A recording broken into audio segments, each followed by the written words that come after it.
En estos últimos días, amigas, amigos de la Octava Digital, ha estado sobre la mesa el papel de la prensa en México, la discusión, el debate, el enfrentamiento incluso, sobre si el periodismo debe ser militante, si el periodismo debe ser objetivo, si la objetividad periodística existe como tal. ¿Cuál es la relación que hay de la prensa con el poder? ¿Cómo ha sido la historia precisamente de la prensa en nuestro país? ¿Se puede diferenciar lo que es el periodismo a lo que son los medios de comunicación como tal? Voy a platicar con Edgar Morín. Edgar es autor de un libro, ya me lo eché y la verdad se lo recomiendo muchísimo, Prensa Inmunda, así tal cual se titula, es de Grijalbo. Y voy a hablar con Edgar precisamente sobre este tema. Edgar, ¿cómo estás? Bienvenido a la Octava. Gracias, Jesús. Buenas tardes. Un saludo para ti y para tu auditorio y gracias por tu apertura y por tus palabras. No, hombre, gracias a ti por estar con nosotros.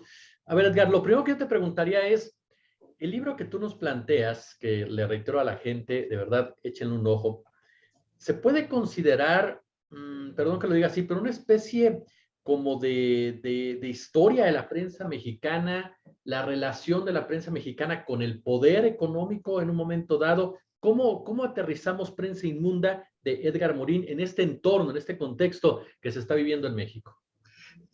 Bien, digamos que Prensa Inmunda lo podemos aterrizar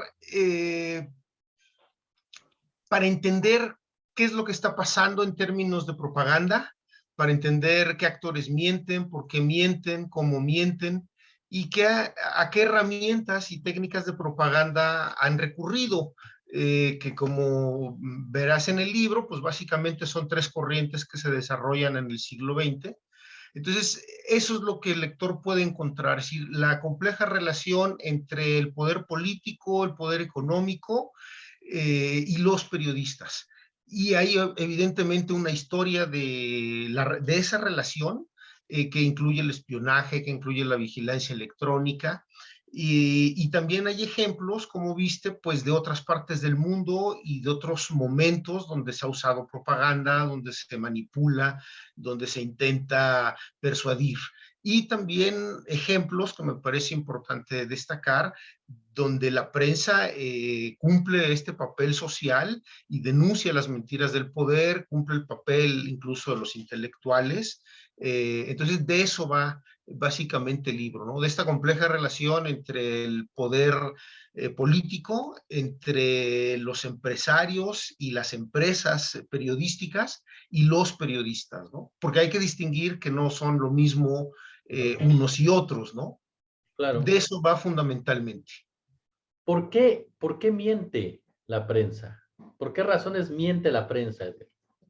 Bueno, digamos, lo primero sería que no habría que generalizar como esto de la prensa en general. La historia de la prensa ha tenido excepciones siempre muy honrosas y Sí. admirables, pero digamos que para muchas empresas periodísticas, la mentira, digamos, tiene que ver con sus intereses. Al establecerse la publicidad de una manera discrecional en el sistema político mexicano, pues esto se presta a una política del garrote y la zanahoria.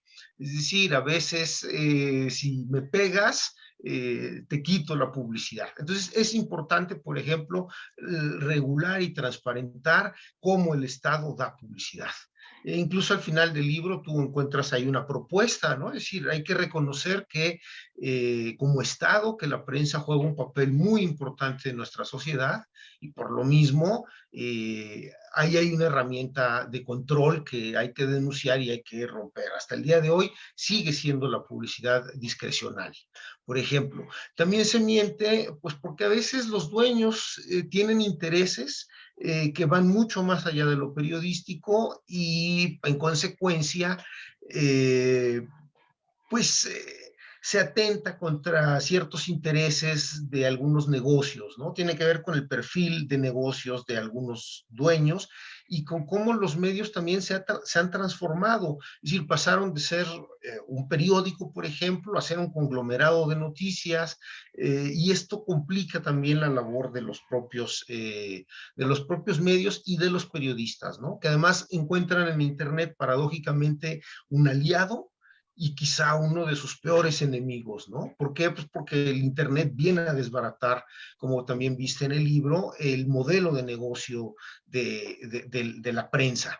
Entonces, esto genera, aunado, digamos, a youtubers, influencers y toda esta cantidad de personas que compiten ahora con los medios y algunos con bastante éxito, genera un entorno complicado. Entonces ahí también habría otro motivo para mentir. Entonces tiene que ver con los intereses y este control, como decíamos, a veces en forma de garrote y zanahoria, y habría ahí otras formas ideológicas y mercantiles por los cuales algunos medios y algunos periodistas optan, digamos, por mentir. Tampoco hay que olvidar que hay ocasiones en que el sistema político es autoritario. Pensemos en también omisiones que son importantes, sobre todo a nivel estatal, a nivel municipal. Hay omisiones que no mentiras, pues porque la vida también corre peligro, ¿no? Eso también es importante para tomar en cuenta en el caso de muchos periodistas. Claro. Entonces es un conjunto bastante amplio y complejo de cosas por los cuales hay mentiras, ¿no? Y engaños. Edgar, hay un dato que dijiste al inicio de tu respuesta y que yo coincido, coincido plenamente contigo. No es lo mismo el periodista que el medio de comunicación. Efectivamente, toda la historia del periodismo en México hemos tenido y seguimos teniendo ejemplos de periodistas críticos y críticas, periodistas que se la han jugado literalmente, algunos de ellos lamentable, han perdido la vida precisamente por este afán, han sido asesinados, se han tenido que ir del país por cumplir su trabajo, simplemente. ¿Cómo diferenciar en este lenguaje que vivimos en la actualidad? Porque es muy común que se meta esto, que se diga medio periodista, los periodistas, los medios. Ahorita me haces la aclaración y coincido. La prensa, pero no es toda la prensa. ¿Cómo diferenciar en este escenario que bien nos describías hace un momento, en donde Internet está jugando su papel y en donde lamentablemente las famosas fake news, que no son nuevas, pero que ahora corren más rápido? ¿Cómo lo hacemos como sociedad? Desde tu óptica, desde tu expertise como autor de este excelente libro.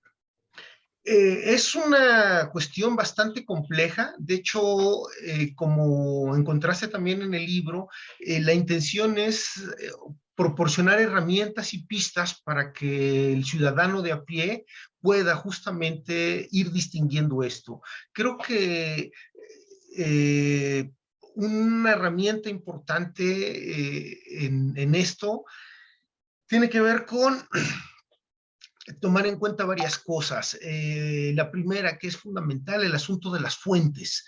Nosotros como ciudadanos, como consumidores de noticias, pues debemos ubicar también o ver en esta información qué fuentes se están utilizando. Porque en el caso de la propaganda negra, sobre todo, las fuentes oficiosas, las filtraciones, son herramientas también muy comunes para distorsionar y para desinformar. Entonces, checar las fuentes, eso es muy importante. El empleo de ciertas palabras. El poder utiliza ciertas palabras. Por ejemplo, los políticos son muy dados a palabras muy largas y rimbombantes. Y este tipo de palabras o las palabras como terroristas, términos como terrorismo, hay que tener mucho cuidado también en ello. El sentido común, creo que también es una herramienta importante que de pronto perdemos por muchas razones, pero cuando vimos hace unas semanas una supuesta banda criminal peligrosísima que utilizaba unas placas que parecían sacadas de una caja de cereal, el sentido común nos diría que hay que dudar y hay que tener una visión mucho más crítica de esto. Obviamente no es fácil, pero el asunto de las fuentes, de las filtraciones, nos ayuda mucho a poder distinguir junto con las palabras de esto.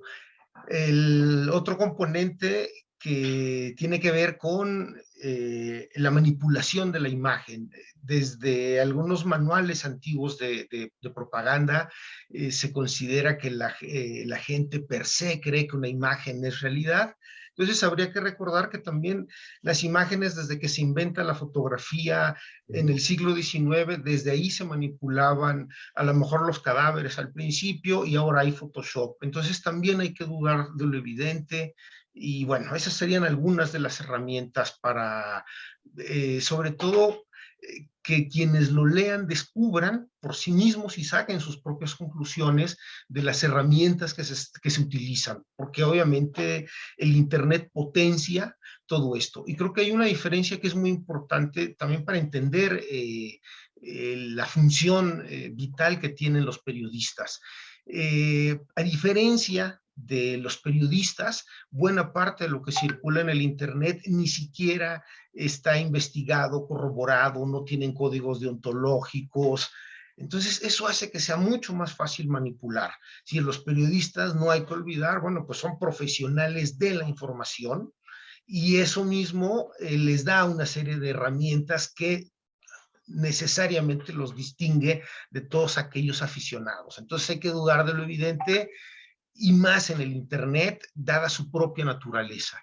Es decir, el Internet parece más hecho o parece funcionar más para que la gente se desahogue y encuentre un público con el cual poder justamente llevar a cabo ese desahogo y no la búsqueda de información noticiosa que está corroborada y que tiene una serie de filtros, de procesos de edición, incluso de códigos deontológicos, ¿no? Que es un asunto muy importante también para la profesionalización de los periodistas y para su propia salvación, digamos, ¿no? Es decir, cómo cubres fuentes que son muy complicadas. Entonces se requiere también de este tipo de códigos. Entonces ahí sería, digamos, algunas de esas herramientas que aparecen en el libro, como estas que menciono.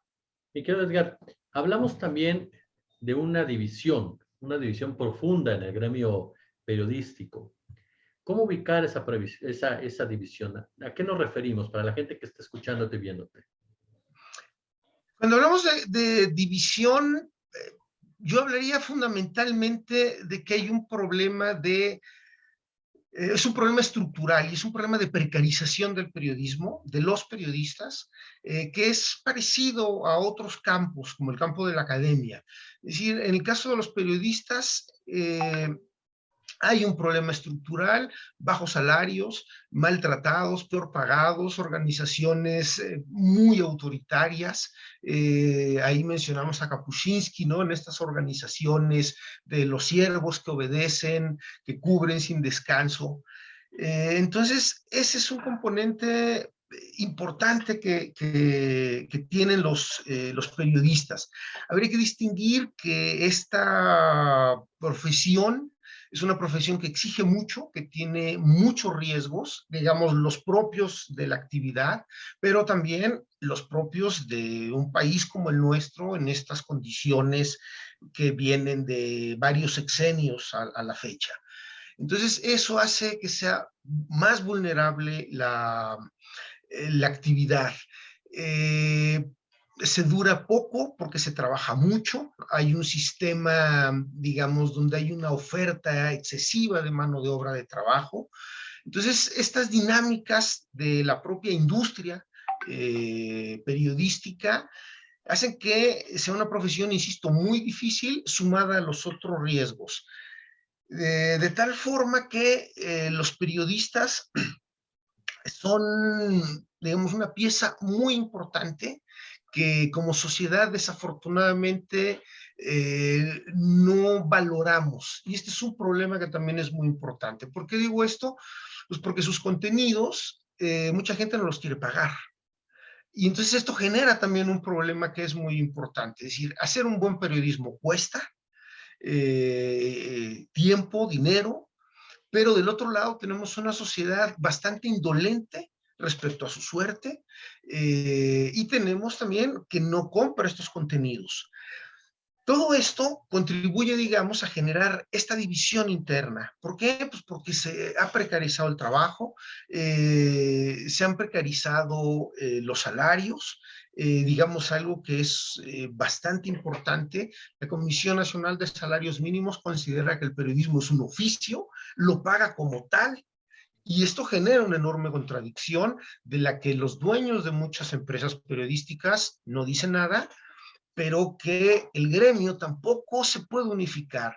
Entre otros problemas estructurales, pues está esta velocidad con la que trabajan, que dificulta de pronto que puedan organizarse gremialmente. Tienen condiciones de explotación o de sobreexplotación laboral muchos de ellos. No hay que olvidar que no es lo mismo medios de la capital de la República que medios de estados o que medios municipales. Los contrapesos de poder que tienen gobernadores o presidentes municipales son mucho menores a los que hay en algunas partes de la República. Entonces, todo esto contribuye pues a una división bastante fuerte. El propio campo periodístico pues obliga a la competencia. Y el Internet también de pronto ha obligado a que trabajen colaborativamente. Pensaría en filtraciones como las que ha hecho Wikileaks, que son muy importantes también para el derecho a la información.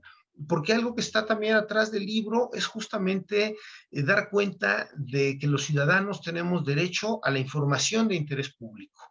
Y esta es una parte vital del trabajo de los periodistas, ¿no? Entonces, todos estos intereses, pues de pronto aparecen en el propio campo. Entonces, son algunos de los elementos que dificultan, pues, la unidad del gremio y que facilitan, digamos, eh, su división, ¿no? Obviamente aunado a estrategias burdas como el divide y vencerás, que eso se utiliza en la propaganda desde hace muchísimo tiempo, como se plantea en el libro, ¿no? Claro. Pues miren, amigos, amigas, precisamente de la octava, échenle un ojo a este libro, Prensa Inmunda.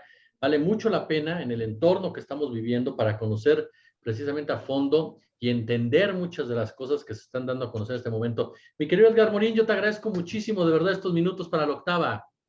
Jesús, un placer escucharte, gracias por tu apertura, un saludo para ti y para tu auditorio, y pues ya está en librerías y en ebook y en electrónico, La Prensa Inmunda, el breviario de engaños, mentiras y propaganda.